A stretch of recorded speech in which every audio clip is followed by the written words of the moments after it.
네, 그래서 결산 수정 분계 수행 결과를 여러분 책에서 쭉 보실 수 있을 것이고요. 이 결산 수정 분계 문제는 아까 말씀드렸죠. 두 문제가 나옵니다. 두 문제가. 그래서 두 문제 잘 하시면 되고요. 수행 팁에 있는 거 마무리하시면 자동 분계가 아까 그 결산 자료 입력에서 전표 추가해가지고 넘어온 것들이 결차 결제로 쭉 왔잖아요. 그게 잘못된 게 많아. 그러면 통째로 그걸 지울 수가 있어요. 그걸 지우는 방법 일반 전표 입력 12월 31일자 화면에서 Shift를 누른 상태에서 F5를 한번 눌러요. 그러면 이 화면이 나옵니다. 거기서 다시 Shift F5를 또 한번 누릅니다. 그러면 자동 분계로 넘어온 거 다 지워집니다. 그럼 다 지워졌으니까 어떻게 하면 돼요? 다시 결산자료 입력 화면에 가서 쫙 새로 입력하는 거예요.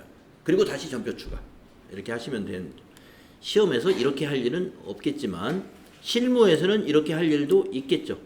전체적으로 입력이 많이 틀렸다. 그러면 아예 싹 날려버리고 새로 결산자료 입력하고서 새로 전표를 넘기는 게 좋겠죠. 그래서 일반 전표 입력, 수동 결산은 일반 전표 입력에 12월 31일자로 해야 하고 자동 결산은 결산 자료 입력에서 전표 추가를 하는데 모든 자동 결산은 수동 결산으로 대체해서 할 수는 있으나 수동 결산으로 해야 되는 것을 자동 결산으로 할 수는 없는 것입니다. 그러니까 자동 결산으로 하라는 것을 수동 결산으로 할 수는 있어요. 결산 자료 입력 메뉴 안 쓰고 아까 그 감가상각비 같은 거 그냥 그 고정재산 우리 등록할 때 감가상각비 다 거기 계산돼 있었잖아요. 그거를 전부 딱 메모해가지고 일반 전표에다 차변에 감가상각비, 대변에 감루 뭐 얼마, 또 감루 뭐 얼마, 감루 뭐 얼마 이렇게 해서 수동으로 할 수는 있어요. 하지만 반대로는 안 돼요. 소모품 정리라든가 수익과 비용의 이연과 발생이라든가 이런 것들을 자동 결산으로 할 수는 없다는 거죠. 그것도 참고로 알아두시면 되겠고. 그래서 이번 시간에는 장부 마감을 해볼 텐데요. 이 더존 스마트 AE에서는 장부 마감하는 절차가 데이터를 먼저 체크합니다. 오류가 없는가 검사를 할 것이고요. 그래가지고 합계잔액 시산표를 가서 조회해가지고 차변과 대변의 합계가 일치하는지 한번 조회해 볼 것이고요. 그런 다음에 손익 계정을 먼저 마감할 거예요. 우리 회계의 순환 과정에서도 어떻습니까? 손익 계정을 먼저 마감했었죠? 그래서 여러분들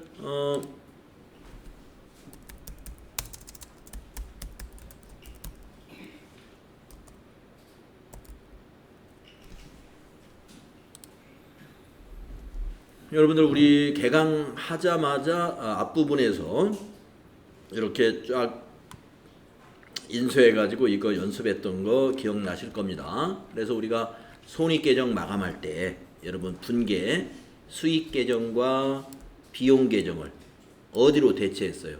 임시계정인 집합손익계정으로 대체하는 분계를 했죠. 그래서 수익은 손익계정의 어디로? 대변으로. 비용은 손익계정의 어디로? 차변으로. 그래서 손익계정 대변의 합계가 13만원, 차변의 합계가 3만원이기 때문에 그 13만원과 3만원의 차이 10만원을 어디로 대체했어요? 미처분 이익잉여금으로. 이러한 절차로 우리가 마감을 진행했다는 거 여러분 기억이 나시죠? 수익계정과 비용계정. 그것을 원장에 반영하면은 이렇게 했다는 것이죠. 수익 중에 만약에 이자 수익이 있다. 그러면 이자 수익이 기중에 대변에 발생하잖아요. 그러면 차변에 손익이라고 적어가지고 아까 그 분계를 전개하면 이렇게 오는 거고 이자 수익이 손익계정 이 대변으로 이렇게 가는 거죠. 그러면서 수익계정은 차변 합계 대변 합계가 5만 원씩 일치해 버리니까 어떻게 돼요? 수익의 잔액은 빵 되는 거죠. 그 작업을 우리가 해볼 거예요. 그 작업을. 그리고 자산과 부채 자본은 어떻게 해요? 잔액을 차기 2월, 전기 2월 방식으로 전부 하는 거죠. 이것이 이제 마감 후 2월이라는 메뉴로 이걸 또 해볼 거다 하는 거예요. 자, 그래서 손익계정 마감할 것이고, 예, 그 이야기를 또 여기서 하고 있네요. 지금 방금 제가 보여드린 수익계정 잔액을 손익집합으로 대체하는 거. 수익계정 차변에 쓰고 손익계정 대변에 쓰고. 비용은 손익계정 차변이고 비용이 대변에 가고. 이런 분계를 하는 거고, 그 잔액은 미처분 이익경험으로 대체시킨다. 이거 우리가 앞에서 회계의 순환 과정에서 실습을 해봤었다 이겁니다. 그리고 이제 재무상태표 개정을 마감하는 거죠. 차기 2월, 전기 2월로. 그거는 우리가 마감 후 2월이라는 마감이라는 요 단추로 해낼 거다. 자, 그러면 한번 실습해 보겠습니다. 자, 292페이지 수행 1번 데이터 체크를 이용해서 오류 없는지 체크해 봅시다 이랬습니다. 자, 그러면 데이터 체크가 어디 있느냐? 자, 여러분 이제 모두 닫아주시고 열려있는 메뉴를 다 닫은 다음에 이 데이터 관리라는 이 박스에서 마감이 일어나는데요. 데이터 관리에 데이터 체크라고 하는 게 여기 있네요. 데이터 체크, 메인 매출, 자금 관리, 자료 정리. 자, 클릭하시고 여기 있는 모든 메뉴에 대해서 다 체크해 보겠다는 겁니다. 그러면 오른쪽에 검사 시작이라는 것이 상단에 여기 딱 있어요. 예, 그래서 검사 시작 누르면 짜르륵 하고 전표 건수 많지 않으니까 금방 검사를 했습니다. 오류가 없군요. 혹시 오류 있습니까? 네, 없습니다. 뭐 떴어요? 왜 오류가 떴을까요? 네, 한번 보겠습니다. 자, 그래서 여기서 오류가 뜨면 그 오류들을 전부 정리를 하게 되죠. 자, 우리는 검사가 잘 됐습니다. 그러면 닫아주시고 오류를 확인했으니까 그 다음 수행 2번을 보면은 합계 잔액 시산표를 조회해가지고 차대변의 잔액의 합계들이 서로 일치하는가를 보셔라 이랬습니다. 그러면 우리가 조금 전에 봤었죠? 네. 그래도 한번 다시 볼까요? 합계 잔액 시산표 12월 31일자로 봤을 때 차변의 잔액의 합계, 대변의 잔액의 합계를 서로 맞춰보아라 이겁니다. 이 금액과 이 금액이 일치해야 되겠죠. 만약에 틀리다면 또 팝업창으로 틀리다라고 뜰 거예요. 네, 그래서 일치하는 거 확인하시면 되겠습니다. 자, 일치하시죠? 네, 닫겠습니다. 다음에 아까 우리가 본 합계잔액 시산표 다 결산 수정 분계 하고 나서 한번 확인했으니까 그 내용이고요. 그 다음에 수행 3번을 하고 나서 큰 변화가 일어납니다. 자, 수행 3번 손익계산서에 당기 순이익을 확인한 후에 이익잉여금 처분 계산서를 조회해가지고 당기 순이익이 전달이 됐는지 확인하고 전표 추가를 눌러서 손익 대체 분계를 수행해라 이랬습니다. 이 손익 대체 분계가 뭐예요? 수익과 비용을 모두 손익 집합 계정으로 대체시키는 분계예요. 이걸 함으로써 뭐가 돼요? 비용과 수익 계정이 마감이 일어나는 겁니다. 자, 그러면서 비용과 수익 계정의 마감은 어디서 하는 거예요? 실제로 이익잉여금 처분 계산서를 통해서 한다는 거예요. 그리고 여기에 이익잉여금 처분 계산서 열어가지고 처분 예정일은 내년 2월 27일 날 주주총회 할 거니까 이렇게 입력하고 전기 거 2018년 놓고 처분 확정된 날은 올해 주주총회를 2월 27일 날 했으니까 이 날짜로 거기다 입력해 주자 이런 얘기입니다. 자, 그러면은 당기 순이익을 한번 확인하러 손익계산서를 한번 일단 가보겠습니다. 결산 재무제표에 손익계산서 12월 달로 조회를 하면 1년치가 나오고요. 당기 순이익은 맨 밑에 여기 당기 쪽에 이 부분에 있죠. 그래서 4,700,634,385 머릿속에 기억을 해놓거나 이제 여러분이 이제 메모지에다 메모를 딱 해두는 거죠. 이것이 자동으로 넘어올 거예요. 이익잉여금 처분 계산서에 제대로 넘어왔는지 가서 이제 확인을 해보겠습니다. 47634. 자, 그러면 손익계산서 확인했으니까 닫아주시고 이익잉여금 처분계산서를 클릭하죠. 여기에 있죠? 예, 이익잉여금 처분계산서. 여기에서 일단 당기순이익부터 한번 확인해 봅니다. 634 385 잘 넘어왔죠? 예. 전기 2월 미처분 이익잉여금 이것도 우리가 이거 앞부분에서 벌써 다 입력해 놓았던 거예요. 해놨던 거. 자, 우선 위에 처분 예정일부터 입력해 줄까요? 내년 주주총회가 언제 한다고요? 2020년 02월 27일 날 한대요. 그래서 2020년 2월 27일 맞죠? 네, 그대로 입력을 해주시면 되고 나머지는 처분 확정일은 이미 입력되어 있네요. 예, 입력되어 있고요. 여기서 이제 밑에 있는 이 처분 내역은 내년 여기 2020년 2월 27일 주총에서 결정이 나면 밑에 이제 처분 내역을 정리를 할 겁니다. 자, 그러면 지금 단계에서는 뭐를 눌러야 되느냐? 요 전표 추가를 눌러서 수익과 비용 계정을 마감하게 되는 것입니다. 자, 전표 추가 한번 눌러볼까요? 그리고 확인 눌러보겠습니다. 일반 전표에 5건의 전표가 넘어갔는데 그것이 어떤 내용인가 확인해 보도록 하겠습니다. 닫고 일반 전표 눌러보세요. 일반 전표 12월 31일자를 보십시오. 그랬더니 아까 결차 결대로 넘어왔던 것이 전표 번호 몇 번에서 끝났냐면 5번에서 끝났었습니다. 그런데 6번부터는 차변 대변으로 해서 방금 이익잉여금 처분 계산서에서 넘어온 것들이에요. 어떤 것이 넘어왔나 볼까요? 첫째, 상품 매출 수익이죠. 수익이 어디로 갔어요? 손이 대변으로 갔죠. 다음에 상품 매출원가, 급여, 복리후생비, 여비교통비 등등등. 이게 뭡니까? 비용이죠. 상품 매출원가부터 급여, 복리후생비, 여비교통비 등등등의 비용이 모두 손익계정 어디로 왔어요? 차변으로 왔죠. 손익계정 차변은 비용이요. 손익계정 대변에는 수익이 갔다. 그러한 대체분계를 우리가 이거 연습 언제 했었어요? 이렇게 회계의 순환 과정에서 이렇게 했었다 이겁니다. 이렇게 했었다. 이것을 지금 여러분이 이 프로그램에서 자동으로 만들어진 것을 지금 보고 있는 것입니다. 그 다음에 밑에 보니까 8번 전표는 손익계정의 잔액, 즉 수익이 4,763만 4,385원 더 많았던 거죠.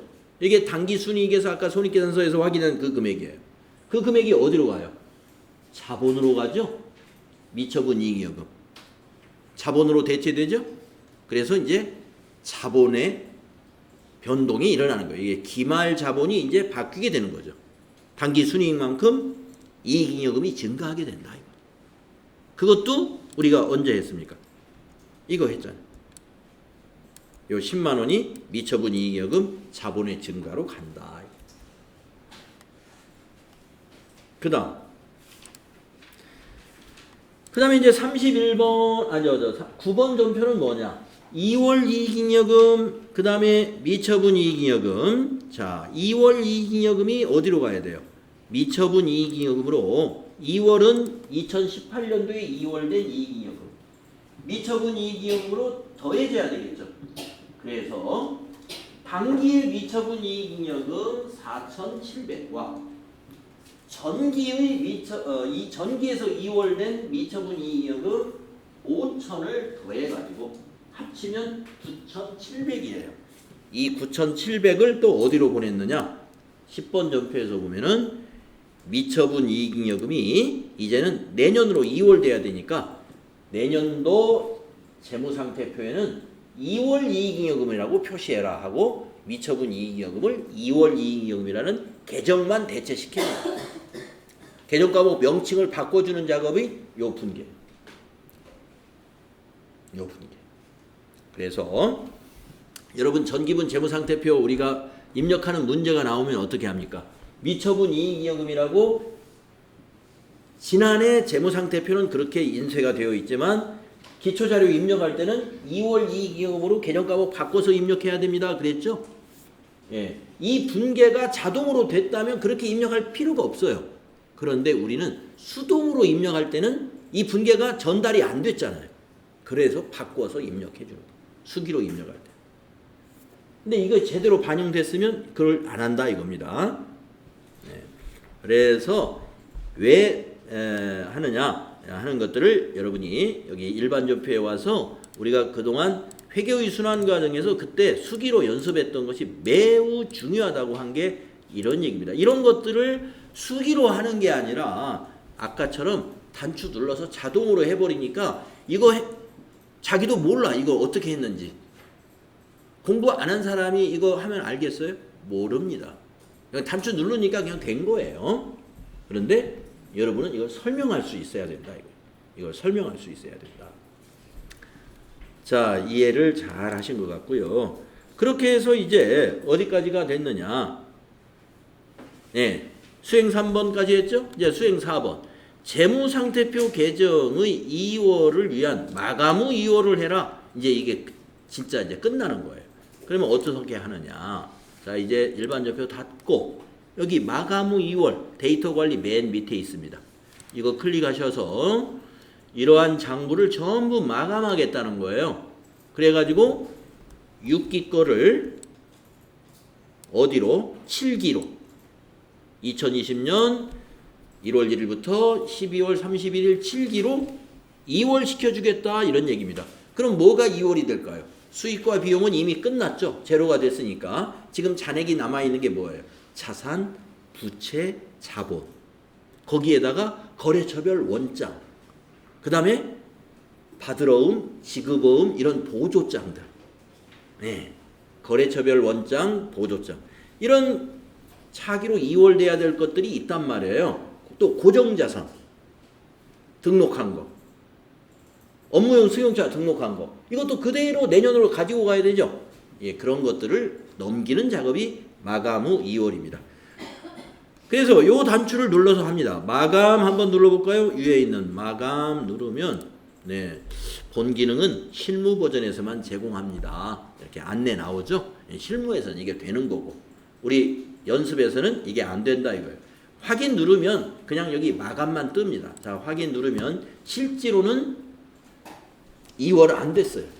네, 실제로는 2월은 안 됐고 마감은 됐습니다. 마감은 된 뒤부터는 전표를 추가를 못해요. 수정도 못해. 그러면 수정이나 추가하려면 어떻게 해야 되냐? 요 마감 후 2월에 와서 다시 마감 취소를 눌러서 이 마감 빨간 딱지를 없애줘야 돼. 네, 그렇게 해서 우리가 마감이 되고요. 자, 그러면은 이거 한번 확인해보고 우리 수업 마치겠습니다. 합계잔액시산표를 다시 실행하셔가지고 12월 31일자로 합잔을 보게 되면은 자산부채 자본에서 변동이 일어난 것은 뭐냐면은 이 이익잉여금의 미처분 이익잉여금이 마감에 의해서 9,792만 4천 원이 정리된 것을 볼 수가 있고 미처분 이익잉여금의 잔액은 없어졌지만 몽땅 어디로 갔어요? 2월 이익잉여금의 잔액으로 대변에 9,792만 4천 원. 미처분 이익잉여금으로 우리가 만들었다가 아까 마지막 전표에서 미처분 이익잉여금의 잔액 모두 9,700을 2월 이익잉여금으로 대체했죠. 그래서 미처분 이익잉여금은 합계만 있지 잔액은 없고 2월 이익잉여금만 대변의 잔액으로 남게 된다. 요거를 우리가 확인할 수가 있고 그래서 자산부채 자본은 자산은 차변에 부채와 자본은 대변의 잔액이 쭉 있는데 아래로 내려와서 상품 매출부터 보게 되면 상품 매출 차변 대변의 합계는 존재하지만 잔액은 대변에 없고 비용도 차변과 대변의 합계는 존재하지만 대변의 잔액은 없다 이겁니다. 이게 왜 그러느냐? 전부 대체돼 버려서 그래요. 그래서 잔액이 제로가 됐다. 이것이 마감 후에 시산표에 달라진 점이다. 이렇게 여러분이 이해하시면 되겠습니다. 그래서 나머지는 이제 우리가 재무상태표를 만드세요. 그러면 재무상태표 조회만 하면 이게 재무상태표 만들어진 거예요. 손익계산서 만드세요. 그러면 손익계산서를 눌러서 조회만 하면 손익계산서 만들어진 겁니다. 이익잉여금 처분계산서 만드세요. 이제 조회만 하면 되고 모든 거 조회만 하면 돼요. 사실상 다 결산까지 끝난 것이다. 이런 얘기가 되겠습니다. 그래서 이제 다음 시간에 남은 것은 이런 게 나오죠. 뭐가 남았어요? 이제 맨 뒤에 재무제표 작성하자. 손익계산서 작성하세요. 재무상태표 작성하세요. 이거는 오늘 다 한 거나 다름없어요. 작성하세요는 조회만 하면 되는 거니까. 그래서 우리는 제5장을 오늘 마무리했고요. 다음 시간에 제6장에 장부조회가 있는데 제6장에 그래서 6장부터 다음 시간에 하면 될 것 같습니다. 자, 수고 많이 했습니다. 끝났죠, 수업? 네.